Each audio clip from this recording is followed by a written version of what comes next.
Sonic Frontiers launched today to the public after a 5-year gap after Meh, filled with decent, broken, and okay, well, what even is this? There's an issue, however, that's been spreading across YouTube and other platforms for about a week now, and it's spoilers. Believe it or not, I and many others wish to experience this game and the story ourselves, but that's not easy when I log onto YouTube and see a video titled something along the lines of, I don't know, Sonic Frontiers Final Boss HD, with an image of said boss in the thumbnail a week before the game's launch.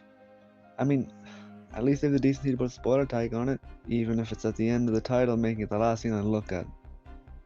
My bad for not reading titles backwards, I guess.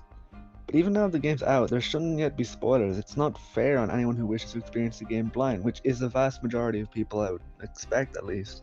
The story being hyped up is a really big part of this game, and some have said, for example, Sam Procrastinates, the story is one of Sonic Frontier's strong points, and that it is really good with reference to Sonic's history, Sonic's adventures, and expanding on lore. This is all stuff fans have wanted for years, but spoilers ruin it in a way. I mean, yeah, we were going to find out anyway, but we wanted to learn the stuff on our own terms. And to make matters worse, Sonic isn't the only issue here, although it's the only one that I personally care about.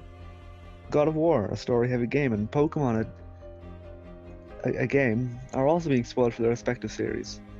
This is why street dates are put on games, so that there isn't one person experiencing a game before everyone else. And those who've purchased the game early, part of the issue is whoever sold the game to them because they weren't meant to. They're not doing their job correctly, but that's not something I can control really.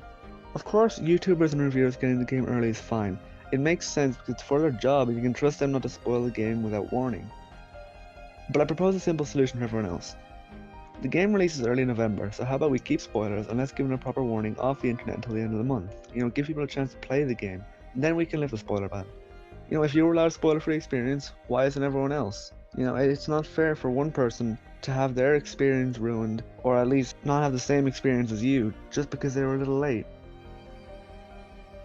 But it's not even late, because it was spoiled before the game even came out. So, I'll say now that I won't be spoiling the game for anyone, that much is obvious.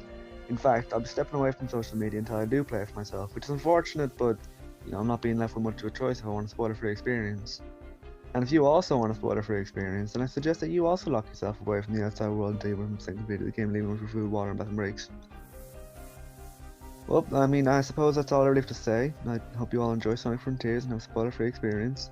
And if you're one who's sharing the spoilers, man, I don't know, just don't.